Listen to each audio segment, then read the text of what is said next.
This new line stunned the West. On the 1st of September 1939, German troops entered Poland, and Britain and France declared war on Germany. Hey guys, I'm Ryan. I'm Adam. And this is Two Neighbors. Adam, what are we watching today? Well, we decided to do some more oversimplified stuff because we all love to learn a little bit every once in a while, Ryan. We are doing World War II Oversimplified Part 1. Yeah, so we did World War I. If you haven't seen World War I, we will leave a link down below and you guys can check that out. Now we're on to World War II. We're slowly working our way through history here. And it's only taking us about, 15 minutes. Yeah. Here we are. Here we are. All right, so World War II Oversimplified Part 1. Roll it. This video was made possible by Skillshare. Thanks, Skillshare. Yeah. Churchill was a man with many talents. He was an artist, a butterfly enthusiast, and he had an unpublished manuscript about aliens. Clearly, he was a man with an insatiable thirst for knowledge. Maybe he could have loaded up his computer and logged onto Skillshare, an online learning community with more than 19,000 classes in design, business, technology, and more. Perhaps he was considering a side career in fashion, but didn't know where to start. On Skillshare, he would find courses in fashion design and garment construction. Or if he wanted to learn app design, improve his photography, or just how to make a really good quesadilla, he would have found courses for all of these and more on Skillshare. Skillshare gives you access to high-quality classes taught by genuine experts working in their field. I work heavily with animation, and I was genuinely blown away by the number of really useful courses available to me. Like this class full of tips and tricks for creating vector art, or this one for creating character walk cycles. For an annual subscription, Skillshare is under $10 a month. Wow, and if you'd like to try it out $10. first, then I've got a deal just for Oversimplified viewers. The first 1,000 people to use this link, which can be found in the description, will get their first 2 months of Skillshare for just 99 cents. Be sure to try it out using the link in the description and learn something new today. Now, without further ado, it's 1902. A young man by the name of Benito Mussolini moves from Italy to Switzerland to avoid military service. He gets big into socialism, working for trade unions, writing for socialist newspapers, advocating a violent overthrow of European monarchies, the whole shebang. This gets him in a bit of trouble with the Swiss police, so he gets arrested, sent back to Italy, set free, returns to Switzerland, is arrested again, goes back to Italy again, completes his military service after previously avoiding it, and then after a brief stint as an elementary school teacher, he finally returns to work as an avid socialist. His speeches and journalistic abilities made him famous among Italian socialists. He was anti-war, so when Italy colonized Libya in 1910, he rioted and got arrested. Then World War I came along, and once again he protested Italy's involvement. But then he thought, wait a minute, this war could bring about the social climate needed to overthrow European monarchies and bring about the socialist revolution everywhere. And suddenly he was pro-war. But his fellow socialists didn't like his new pro-war stance, so they kicked him out of the party. So then he said, you know what? I'm done with socialism. We need something new, not based on class divisions tearing us apart, but based on unity through nationality. We'll conquer the Mediterranean and reunite all Italian peoples just like the days of the Roman Empire. I'll call it fascismo, and it will guide the Italian nation to greatness. That's all well and good, Mr. Mussolini, but what kind of haircut am I giving you? Let's go with... bold.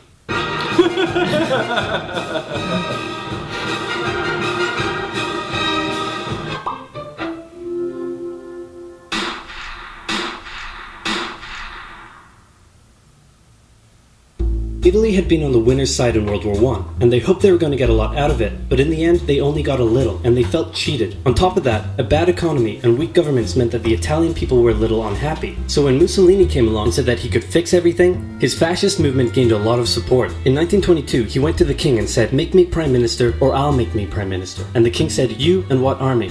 This army.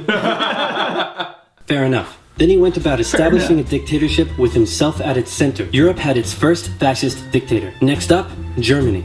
Germany had been on the loser's side, and they got absolutely wrecked by the Treaty of Versailles. They lost territory, had to demilitarize the Rhineland, had to reduce their army to just 100,000 men, couldn't have an air force, had to pay the Allies a huge amount of money that it didn't have, and a new rule was established that every Englishman withheld the right to walk into the center of Berlin, pick out any German they wanted, and spank the hell out of them. I made that last one up, but it helps you understand how all this felt to Germans. On top of that, a bad economy and weak governments meant that when a small angry man with a silly mustache came along and said that he could fix everything, the German people loved it. Hitler had been a soldier during World War I, and he was crazy patriotic, and nobody was madder than him about Germany's humiliation. He helped start a new political party, and in 1923 attempted a march on Munich with his boys.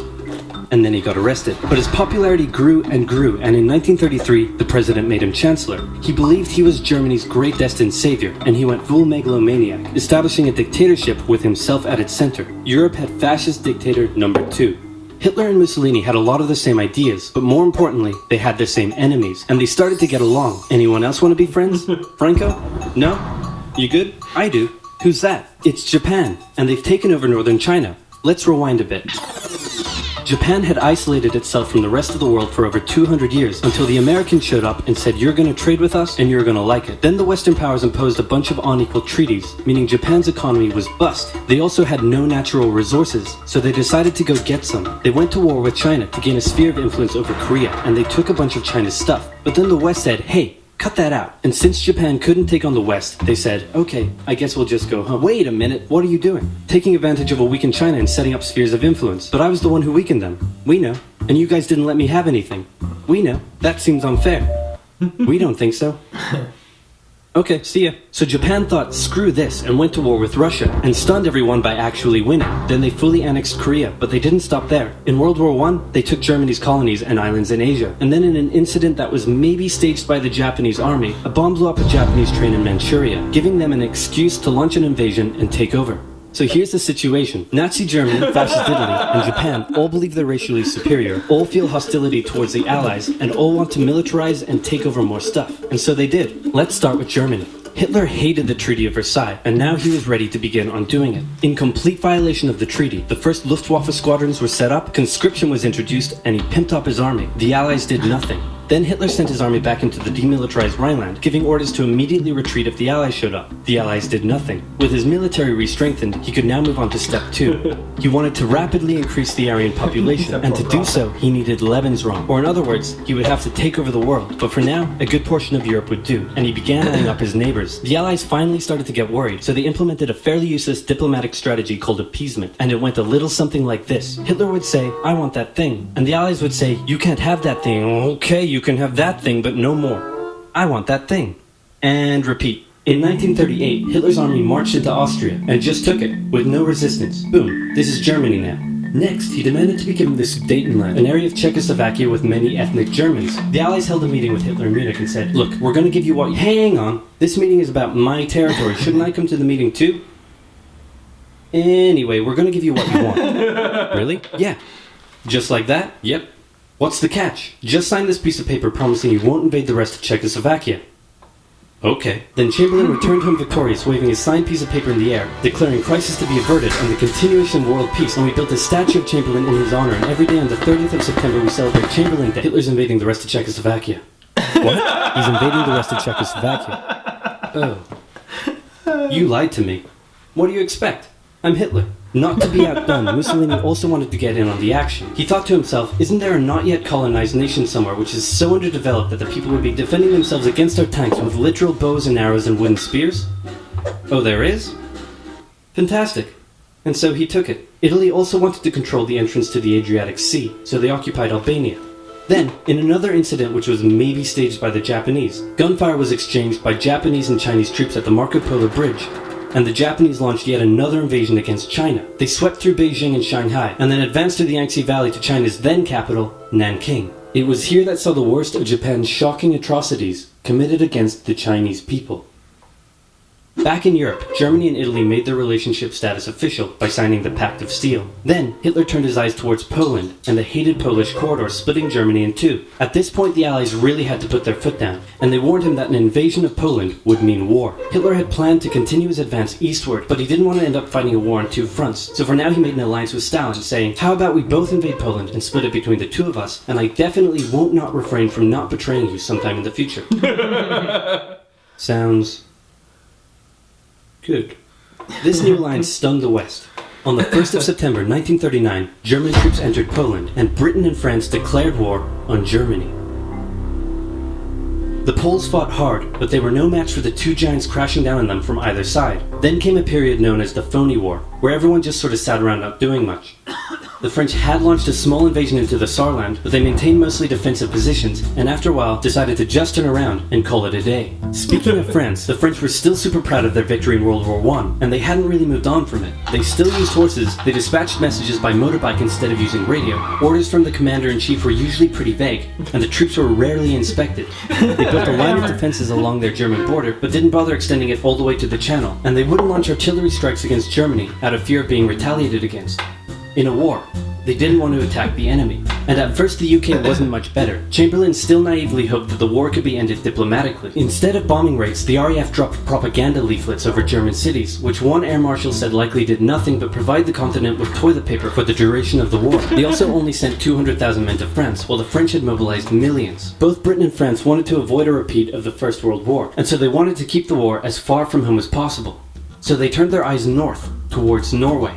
Neutral Sweden was exporting iron ore to Germany through neutral Norway, so the Allies asked them if they could please stop exporting iron ore to Germany, but this request was refused. Then the Soviet Union attacked Finland, so the Allies said, how about we land troops in Norway and move them across Sweden to go help out your good pal Finland, and along the way maybe take control of all your armed fields. But Norway and Sweden still said no. So the UK mined the waters around Norway to force any transport ships into international waters, and they also attacked a German tanker they found in the area. Hitler realized what the Allies were up to, and he quickly moved to secure his supply of iron ore. He launched an invasion through Denmark into Norway. The Allies rushed to land troops at key ports along the coast, but Germany had taken control of Norway's airfield, and their air superiority decided the fight. The Allies had to retreat. After this slightly embarrassing failure, Chamberlain resigned and was replaced with Winston Churchill, who had a slightly different approach to dealing with the Germans. Hitler's overall strategy was similar to Germany's First World War strategy. Attack France, defeat France, knocking out the UK in the process, then turn on the Soviet Union and win the war. During the phony war, the Allies had given Hitler time to prepare his forces. Now, he was ready to attack. The Allies had wanted to place troops in Belgium, but Belgium had refused, and in a move that surprised pretty much no one, Hitler launched an invasion to get around France's defenses. The Allies charged into Belgium at full speed to meet the German invasion head-on, and it looked like a repeat of the First World War was coming. But this time, Hitler had a trick up his sleeve.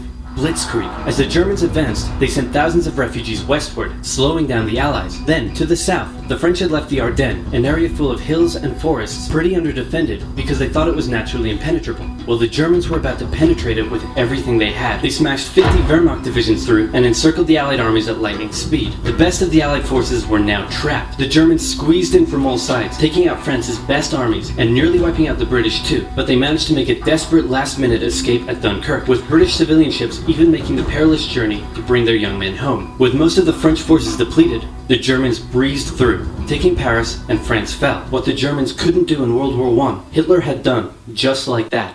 Hitler hoped that with the fall of France, the UK would also lose hope and sue for peace. But quite annoyingly, it didn't, and he needed to secure the Western Front, so he tried to force them into submission with mind games. The UK were now all alone, and Hitler wanted to emphasize that. First of all, just before France fell, Italy finally declared war on the Allies, making the UK's situation even worse. Next, instead of just occupying all of France, Hitler occupied the coastal areas for defense, but allowed France to continue its existence as a German puppet state. This way, it looked like the UK's old ally had decided to switch sides. Hitler also hoped that the UK wouldn't attack any of her old allies' navy bases or colonies in Africa, giving Hitler an extra line of defense to the south. But the UK made sure to respond to this by sailing down to France's navy base in Algeria and wrecking a bunch of ships. So have at it. Hitler then began laying down plans for an invasion of Great Britain. Before German troops could land on British soil, he would first need air and naval superiority across the Channel. Waves of German bombers came, while the completely outnumbered RAF worked bravely around the clock in an attempt to quell the German attacks. At first, the Luftwaffe targeted British ports and coastal facilities. Then it attacked RAF bases, crippling the RAF's ability to defend the nation. And it looked like Hitler's Great British invasion was coming. But then, Churchill ordered a small, pretty insignificant bombing raid over Berlin. It didn't do much damage, but Hitler was furious, and he immediately ordered the Luftwaffe to refocus its attacks on civilian targets in London. Children were sent off to the countryside, away from their parents to avoid danger, and frequent trips to air raid shelters became a daily occurrence. But British morale held firm. Smiling, knitting, lounging casually, these people have balls of steel. This refocusing on London also gave the RAF breathing space to reorganize, so Hitler kind of shot himself in the foot there. Just the foot for now. Finally, the Luftwaffe sent one massive all-out attack on London, and the RAF successfully repelled it, destroying many of the German aircraft and placing air superiority firmly in British hands. Hitler's invasion had to be postponed, but the bombing of British cities continued for some time. Alright, that is part one of World War II. Yeah. So, cool. A lot of information there. Yeah. Did you ever watch Dunkirk? Yes, I did. Yeah. That's an intense movie. If you haven't watched Dunkirk, check out Dunkirk. It is a filmmaker's masterpiece. Yeah. It's a really good one. Do you know what? It's funny enough, like they taught at the end about Hitler deciding to invade England, and it never ended up happening. They never actually did. And there's tons of stories about like the British preparation, but they actually credited the one thing that maybe turned the war, the fact that he never invaded, and then eventually the Allies the U.S. came and used Britain as a jump off point for D-Day.